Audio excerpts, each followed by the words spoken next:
warahmatullahi wabarakatuh. Perkenalkan, saya Siska Mailinda dari Prodi BGSD 2 semester 3. Di sini, saya membuat video praktikum biologi keanekaragaman hayati untuk memenuhi tugas mata kuliah konsep dasar IPA 2 yang diampu oleh Ibu Dwi Hesti Kristianingrum MP. Langsung saja untuk jenis materi keragaman yang pertama yaitu keanekaragaman tingkat gen. Keanekaragaman tingkat gen adalah keanekaragaman individu dalam satu jenis makhluk hidup. Keanekaragaman gen mengakibatkan variasi antar individu sejenis.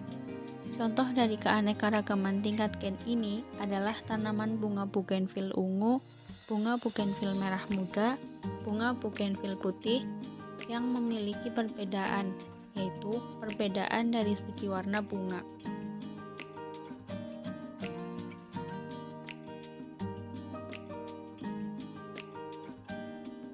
Ciri-ciri bunga bugenvil yang pertama, ukuran tanaman.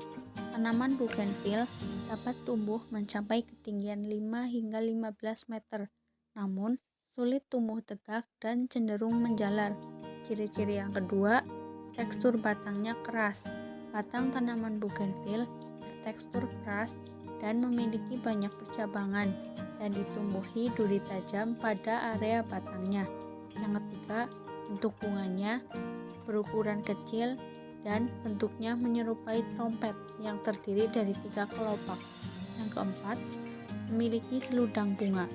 Bagian bunganya dikelilingi oleh seludang bunga dengan warna yang beragam yang membuat bunga ini tampak semakin indah. 5. Tekstur bunga tipis.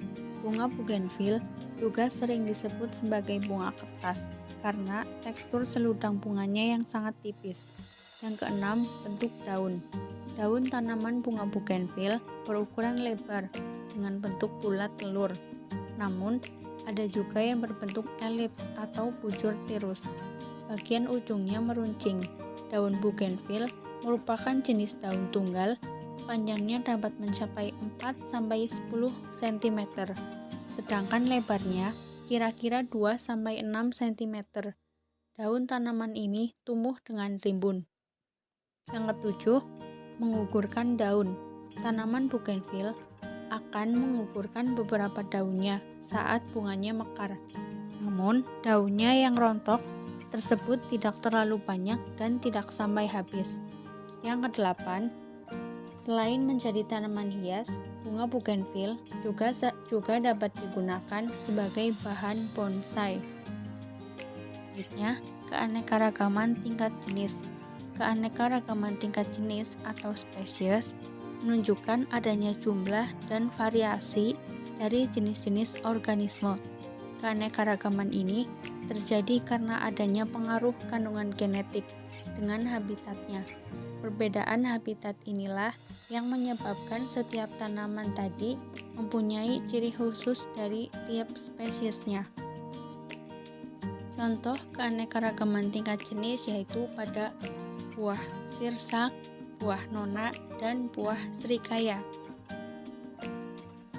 Persamaan buah sirsak, buah nona, dan buah srikaya yaitu buah nona atau Annona reticulata mirip dengan srikaya atau Annona squamosa juga mirip dengan sirsak atau Annona muricata. Ketiganya masih satu famili Annona yang memiliki manfaat dalam kesehatan dan memiliki zat gizi yang bagus.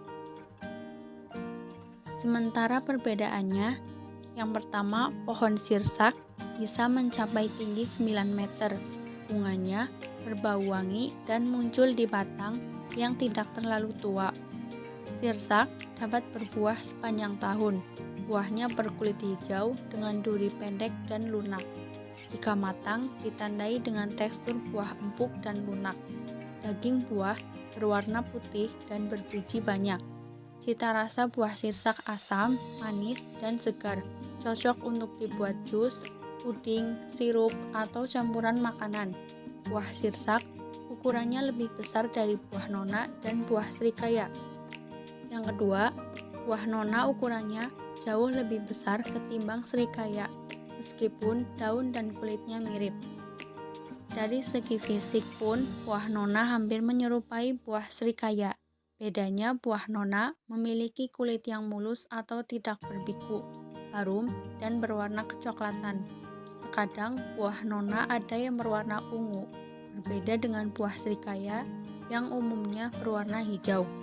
Buah nona matang bertekstur empuk, daging buah berwarna putih dan mempunyai cita rasa asam manis. Dagingnya berserat halus dan banyak mengandung air. Buah ini cocok sebagai buah meja, dibuat jus, puding, dan campuran aneka minuman dingin. Buah nona juga sangat kaya serat, vitamin, dan aneka mineral penting lainnya. Yang ketiga, pohon buah serikaya lebih kecil dibanding buah sirsak. Buahnya juga berukuran mini dan tidak berduri, seperti halnya sirsak. Buah serikaya juga perlu diperam untuk mematangkan buahnya. Seiring matangnya buah, kulit yang kehijauan akan berubah hijau kekuningan. Buah serikaya matang, teksturnya empuk dan lunak. Dagingnya yang putih mempunyai cita rasa manis dan aroma harum. Serikaya juga bisa dibuat jus atau dibuat campuran puding, seperti halnya buah nona dan buah sirsak. Buah serikaya juga kaya akan serat dan gizi. Selanjutnya, keanekaragaman tingkat ekosistem. Keanekaragaman ekosistem artinya setiap ekosistem mempunyai keunikan dan ciri khasnya sendiri-sendiri. Keanekaragaman tingkat ekosistem menggambarkan jenis populasi organisme dalam suatu wilayah. Adanya keanekaragaman tingkat ekosistem ini ditunjukkan dengan adanya perbedaan faktor abiotik serta komposisi jenis populasi organismenya. Dari tiap-tiap ekosistem di atas, semuanya memiliki perbedaan, baik jenis tanaman yang hidup di sana, hewan-hewan, serta lingkungan yang saling memengaruhinya. Contoh keanekaragaman tingkat ekosistem yang pertama ada sawah, yang kedua hutan pinus, dan yang ketiga sungai. Ciri-ciri dari masing-masing jenis ekosistem yang pertama ada sawah. Sawah termasuk ekosistem buatan karena diciptakan manusia untuk memenuhi kebutuhan manusia. Yang kedua, terdiri dari komponen biotik seperti padi, tikus, serangga, ular, dan hewan lainnya, serta komponen abiotik seperti tanah, air, cahaya matahari, udara. Ciri-ciri ekosistem sawah: ekosistem berada di daratan dengan permukaan yang rata dan biasanya terletak di dataran tinggi. Adanya makhluk hidup yang beradaptasi dengan dataran tinggi atau pegunungan. Yang ketiga, areanya berlumpur dan juga selalu digenangi air. Yang keempat, biasanya akan ditumbuhi tanaman padi yang kemudian bisa dipanen tergantung musimnya. Yang kelima, adanya rantai makanan. Yang kedua, hutan pinus. Hutan pinus termasuk ekosistem buatan. Sengaja ditanami tanaman produksi, yaitu tanaman pinus. Yang ketiga, ekosistem sungai. Sungai termasuk ekosistem air. Ciri-ciri ekosistem sungai meliputi yang pertama, aliran airnya mengalir dari hulu ke hilir. Yang kedua, memiliki kondisi fisik serta kimiawi yang bervariasi.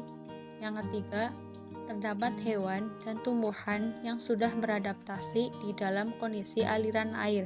Yang keempat, memiliki perubahan fisik dan kimiawi yang berlangsung berkepanjangan. Yang ketiga, terdiri dari komponen biotik seperti lumut, ganggang, udang, keong, ikan, dan lain-lain, serta komponen abiotik seperti batu, cahaya matahari, suhu, dan lain-lain. Sekian video pembelajaran yang dapat saya sampaikan. Semoga bermanfaat. Terima kasih. Wassalamualaikum warahmatullahi wabarakatuh.